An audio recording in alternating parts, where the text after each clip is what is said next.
ma doonaysaa inaad noqotid gabadha ugu qurux badan xaafadiina iyo magaaladiina,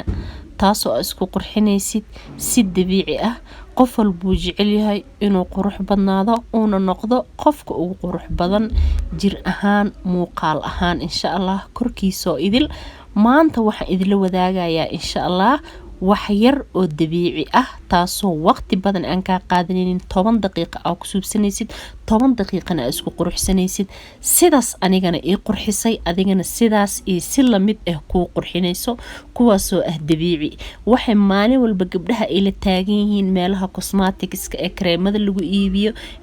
iibiyo waxyaalaha la isku qurxiyo. waxaa waaye qof waliba wuxuu doonayaa inuu qurux badnaado, muuqaalkiisana maasha Allah uu aad iyo aad u qurux badnaado. maanta waxaan idila wadaagayaa insha Allah wax yar oo qarash aan kaaga bixaynin oo aad isku qurxi karto si dabiici ah. insha Allah nala socda. karin iyo qurxin ayaa idinka qabtiraysa waxyaalahaas oo dhan biidnillaahi kariim.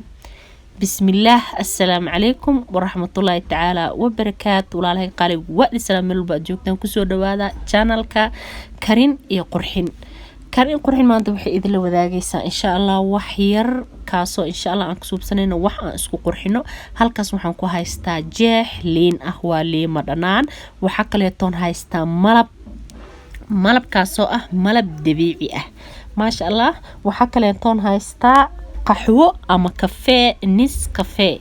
kafeegaas oo Nescafe ah. waa wax yar oo Nescafe ama macalgada haafkeedoo kale ayaa ku jiro xaanshidan yar. marka waxaan rabaa intaas inaa maanta aan isku dardarso aragtaan sida aan kusoo baxnay insha Allah, anagoo si degdeg ah 10 daqiiqo cadaan live ah ku noqonayna insha Allah. xitaa 3 days sug ma aha, week sug ma aha, 2 biri sug ma aha, 10 daqiiqo oo kaliya ayaa waxa ku noqonaysaa nalka, maasha Allah, sidii dayax soo baxay oo kaleeto. halkaas waxaan ku shubtay in yar oo kafee ah, waa macalgada haafkeeda oo kafee ah. kadibna waxaan ku darsanayaa liinta. marka hore haddii aan malabka ku hormariso ma kuu burburaayo, wuu kaa yara adkaanaya, laakiin marka hore waxa qoyan ku hormari oo liinta ayaan ku hormarinayaa.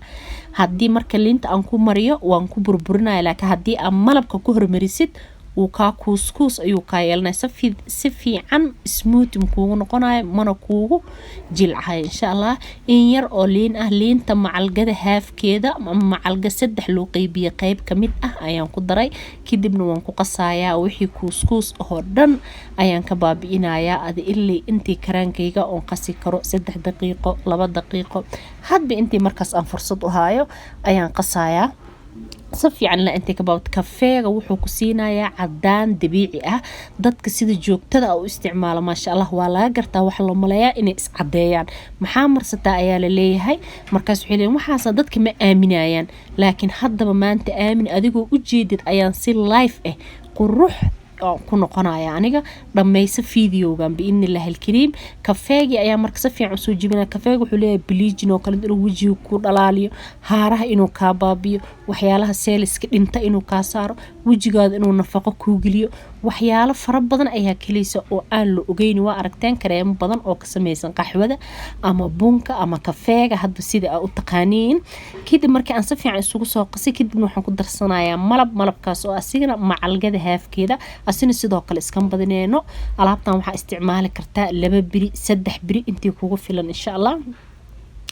marka waxaan ku haysanaysaa wajigaada 10 daqiiqo oo kaliya ayaa ku haysanaysaa. after 10 daqiiqo waa iska dhaqaysaa insha Allah. korkaada oo idil haddii aad rabtid waa marsan kartaa, laakiin maanta aniga waxaan u samaystay waxaa waaye wajiga kaasoo aan rabay 3 biri 4 biri meelahaas inaan haysto. malabkii ayaan ku darsaday macalgada haafkeeda oo malab ah. kadibna waan isku qasanayaa, si fiican ayaan isku dhexgelinayaa. markii aan si fiican isku dhexgeliyo waan isku qasaya, sidaas ayuu igu soo baxay kareen yar oo jilicsan oo maasha Allah ah oo quruxda aan caadi ahaynin. marka waxaan leeyahay hamoogaanaha 3dan shay. hadduu wajigaada saliid leeyahay aad iyo aad ayuu ku anfacaya. haddaan wajigaada u normal yahay oo saliid badan lahayn, qalayl fara badan lahayn, wuu ku anfacaya. haddii aqalanta wuu ku anfacaya. wax kasta oo wajigaada qof oo diidayo malaha haddii aad sensitive tahay dadka wax walba diido wax marka wajigooda ay marayaan oo kaleento dhibka ka helaan oo kaleento ama xasaasiye ka qaadaan oo kaleento ama cuncun isla markii ama nabraho kaleento liinta way ka dhuuqaysaa waxyaalihii jirkaada ku jira saliidii way ka dhuuqaysaa maxaa la dhahaa wasaqdii cadaan yar oo qurux badan oo ku soonaysa liinta waa arrin adduunka oo dhan waa laga isticmaalaa dadku waxay u isticmaalaan si dabiici ah annagana maanta waxa idin wadaagaynaa si dabiici sida ugu isticmaal lahayn idilma wadaagayno wax kiimika mana idin dhahay inay kiimika marsada ee marsada kiimikada waxa ka helaysiin waxyaalo aan fiicnaanin wajiga karkiina ay waxay u keeni kartaa kansar oo kale ayaa idinku dhici karo wajigaada haduu saliid lahayn saliid ayuu ku ridi karaa haduu saliid lahaa qaleel ayuu ka dhigi karaa yacni waxyaalo fara badan nabro ku keeni karaa haaro ku keeni karaa ha fiirinin maanta inta yar ee aad ku cadaanaysid fiiri berri maxaa ka iman karo wariga Allah sidan uma wadi doontid yani waa xanuunsan kartaa yani waa ka caajisa kartaa lacagta ayaa ku goyn karto laakiin kuwan ma ahan wax qarash cad ka soo iibsanaysid يعني waa mar walba gurigaada ku yaalo waa wax hada maanta u baahatid oo kaleento oo mar walba aad soo adeeganaysid bishoo kale adeega isaga soo darsatid marka waa u jeedaa ma sha Allah waa cream yar oo qurux badan oo dabiici ah hada waxaan marinayaa gacanteyda markii aan mariyo ma sha Allah adika arki doontiin sida ay iigu soo baxdo si dabiici oo si dabiici ah ay igu qurux badnaato marka waxa fiican mar walba inuu qofka isticmaalo waxyaalaha dabiiciga ah waxyaalaha dabiiciga waxa way si degdeg ah yani jirkaada ugu dareemaysan marka maalin ba nooc amarstid mid walba nafaqa ah ka heshid ma sha Allah adaa ka qurux badnaanayo gabadhii qarashka gashay